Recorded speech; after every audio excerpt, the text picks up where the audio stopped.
第二个要跟大家介绍的是用在数位教学设计的时候的理论基础呢，是多媒体学习理论。那它这个多媒体学习理论呢，基本上是从 Pavio 在1971年的时候，他提出了一个双边或是双码理论，然后在后来呢，由 Richard Mayer 他们的研究团队呢，就提出了根据一系列的实证研究，提出了一个多媒体的学习理论。那这边会介绍这一个呢，是因为它特别适用在就是比如说我们要设计一个数位课程内容或者是线上课程内容的时候的一些编排的方式包含了多媒体什么时候用、怎么用，都是有一些相关的建议跟一些实证的结果。那让我们一起来看一看。那首先我们要来定义一下什么是多媒体多媒体的学习指的是学生呢，不是只有透过单一的文字，他可能可以透过文字加影像跟图像等等来进行学习那这个文字可能也不是只有包含手写的文字，也可以是经过口语传播的一些文字。那基本上呢，多媒体学习理论它是奠基于3个理论的基础就是3个 foundations 这样。第一个就是说呢，双重的讯息处理的管道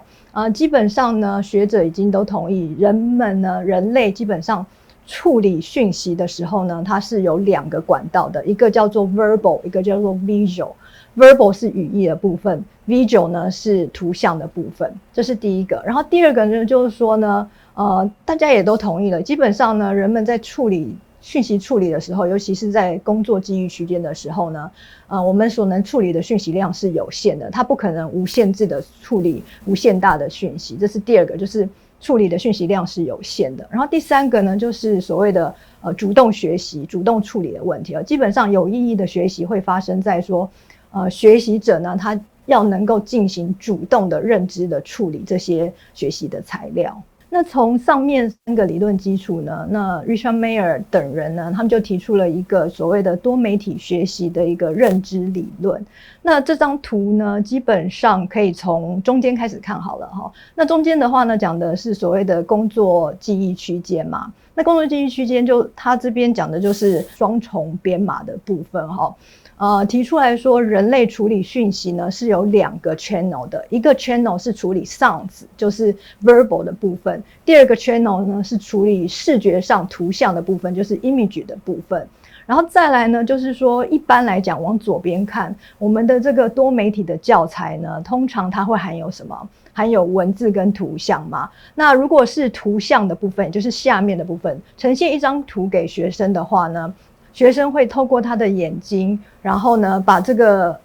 图像呢跟他脑海中的一些视觉的图像提取出来呢，进行一些讯息的处理所以他走的那个 channel 呢，就是所谓的 visual 的 channel， 就是下面那个部分。当然他在他的 working memory， 可能你给他呈现了一个猫的图案的时候，他除了把 image 叫出来之外，他可能也会活化或是提取他的猫这个字的声音出现，或是猫这个文字出现，所以它就是往 verbal 上面的地方走这样子那另外一种呢，叫做语音，就是说像各位现在如果没有在看荧幕，就是单纯听我讲话的话，你的讯息呢是从你的耳朵进去，耳朵进去之后呢，它会提取一些原来存在你脑海中的一些声音，做一些讯息的处理跟整合。那这个声音提取出来呢，当然它也可能在你脑海里从声音这个猫这个字，它又提取了猫的影像，也可以往下走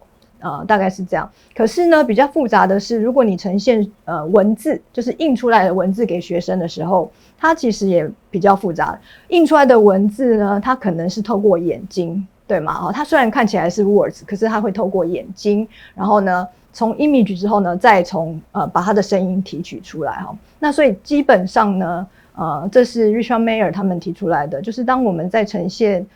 文字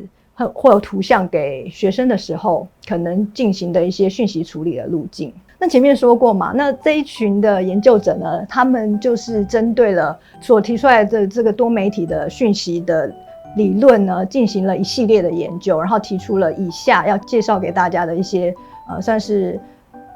设计教材的时候的一些原则第一个原则叫做 multimedia principle。他这边讲的就是说假设你看这个图像的上面这个图的话它有2组学生，一组学生呢的教材是同时呈现动画跟旁白，另外一组学生呢，只单纯呈现旁白，结果他发现说呢，呈现动画跟旁白学生的学习效果会比只呈现那个旁白来得好。然后再来，他们做另外一个研究，就是下图哦。下图的话呢，一样有2组学生，那一组学生呢是只呈现文字，就是白色的那个只呈现文字，另外一组学生呢是呈现文字跟图形。那从他们的实验结果告诉我们说呢，同时呈现文字跟图形的学生，学习效果会比单纯呈现文字来得好。很多时候我们的教材都非常偏重文字嘛，或者是老师口说这样。那这边的多媒体的原则就是提醒我们大家说，在呈现教材的时候呢，或许不要就是只呈现单一的文字，你可以穿插一些图像。就如刚刚，如果你可以回忆到刚刚的那个认知模型的话呢，你可以想到说，人处理讯息，就是 verbal 的跟 visual 是分开2个 channel 的，就很像说什么，很像说我们的常常说人有2个胃嘛。你吃的咸食，然后吃饱了之后，再吃个甜食，你就觉得，我又可以再吃了，类似是这样子哦。你文字很多的时候喂饱了，你学生觉得认知负荷没办法再处理的时候，你把某一部分的讯息放在图片，某一部分的讯息放在文字，这样子呢，学生他会学得比较好，因为人类的讯息处理呢是透过我刚刚前面所说的 verbal 跟那个 visual 是分开2个 channel 的。然后再来呢，下面这个也蛮有趣的。那我们刚刚说，就是多媒体比单一媒体来得好，可是它下面处理的这个问题是说，那是不是越多越好的问题哈？比如说哈，就是说他们有一组的学生，他给他呈现了就是在荧幕上看一个动画，比如说有关于怎么样乘云致雨或是闪电怎么形成的动画。然后同时呢，这组的学生除了看动画之外呢，他还听旁白，就这样，就是有动画跟听旁白。这是一组学生，然后呢，下面那一组的学生呢，他除了什么给他看动画，同样的动画，同样的旁白之外，他在荧幕上还打出了字幕，是不是多就好呢？是不是越多越好？结果呢，他的研究发现说，其实学生是上面那一组的学习效果比下面那一组来得好。意思就是说呢，你只要单纯呈现就是动画跟旁白的学习效果来得比动画、旁白跟字幕来得好。为什么会这样？那你仔细分析一下，就是说它的旁白跟它的字幕呈现的资讯是一模一样的，你讲出来的跟字幕上打的文字都一模一样，它2者之间并没有不一样的讯息。然而呢，当你在呈现就是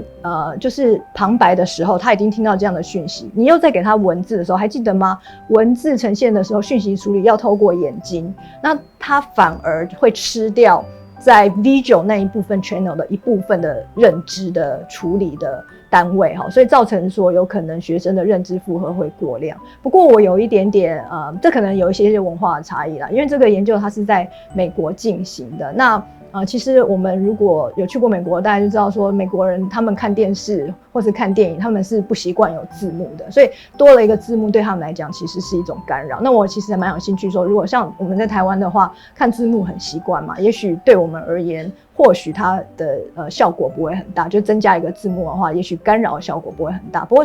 它只是这个研究告诉我们说，有的时候更多不一定更好，尤其是你更多呈现的那个资讯，它跟原来的资讯是一模一样的时候，那这个时候它就是 redundant， 就可以不用考虑放进去。然后再来呢，他们还有兴趣知道，就是刚刚前面讲的那个问题，到底是旁白效果比较好，还是字幕效果比较好这样子所以单纯的就是说，好，它有一个呢，就是放图像加旁白。这是上面那一组的，然后下面那一组呢，它就是图像加字幕，那它就是他们去测哪一个会学得比较好这样子。可是这个结果呢，基本上我认为是适用美国的结果，它的就是学生是学得比较好的是就是图像加旁白的这样，那是因为他们其实在文化上他们不习惯看字幕，那我也在想说，也许台湾会有不一样的结果。然后接下来这个 principle 呢，它讲的是说就是一致性的问题啦。基本上呢，当我们把一个材料呈现给学生的时候呢，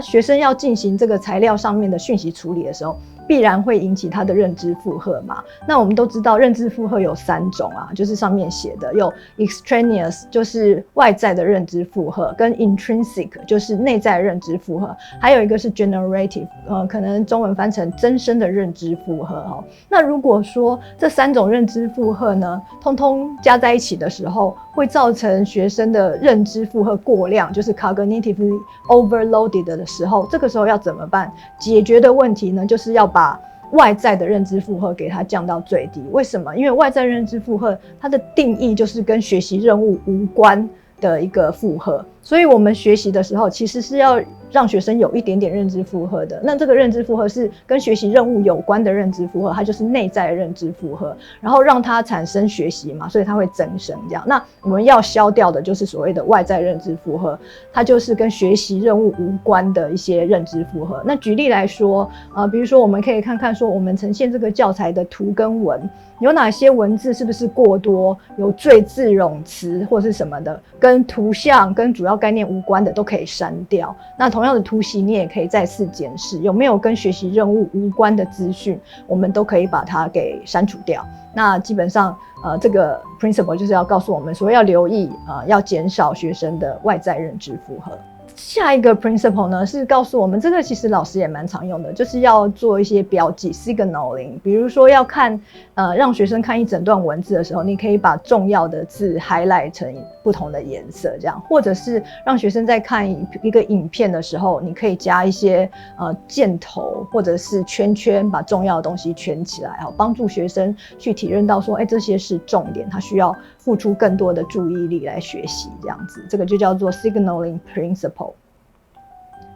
那下面这个呢是跟空间有关系的，就跟排列有关系哦。它的意思是说呢，比如说它呈现你比较上下2个图形这样子，上面这个学习材料呢，它的文字跟图像是分开摆的，下面这个学习材料呢，基本上它把图像跟它的那个文字的标签跟文字的解释是把它在空间上放在一起的。那他的研究，实证研究告诉我们说，学生呢学的是下面的这个会学得比较好，也就是说在空间上的排列，越相关的资讯在空间上排得越近，对学生来讲他会越容易学得好这样子。那反之的话，像上面那样文图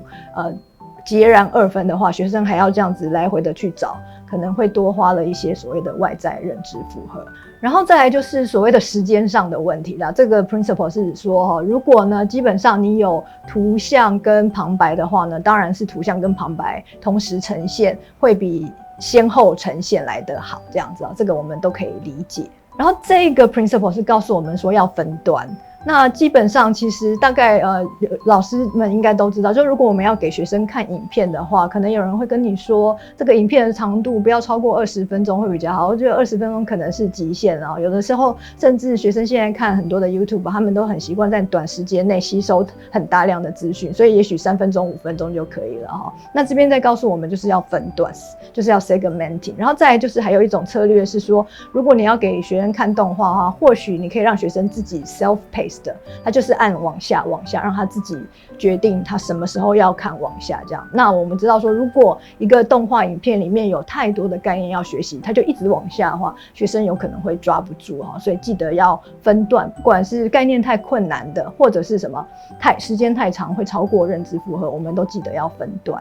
然后这个 principle 是告诉我们说就是说当我们在呈现课程材料，不管是手写还是口说的时候其实他会认为说，如果你用的方式是比较对话式的 conversational 的，比较不用那么正式的话，会比很正式的用语来得好。所谓的正式就是说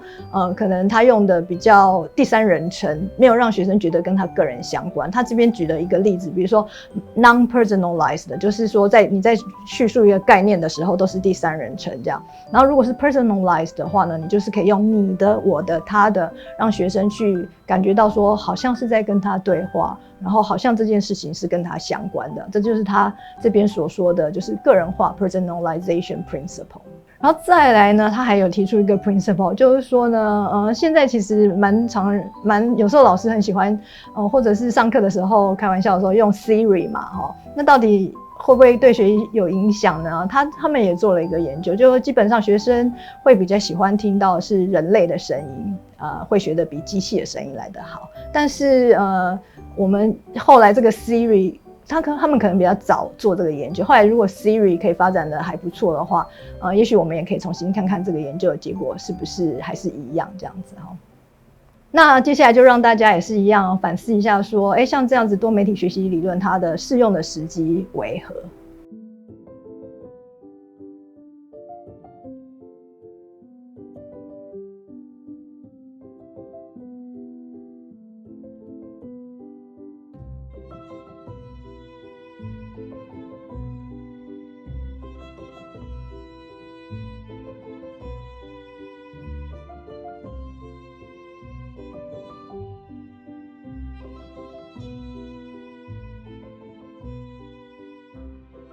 如果要用一句话来总结这一节的话呢，基本上从多媒体学习理论呢，它会建议我们说，教学材料的编排是要以多样的不同的，比如说文字加图形，而且是互补的一个多媒体呈现会比较好。然后呢，呈现的方式呢，需要考虑到说学习者他的认知负荷跟他的一个讯息处理的模式来决定。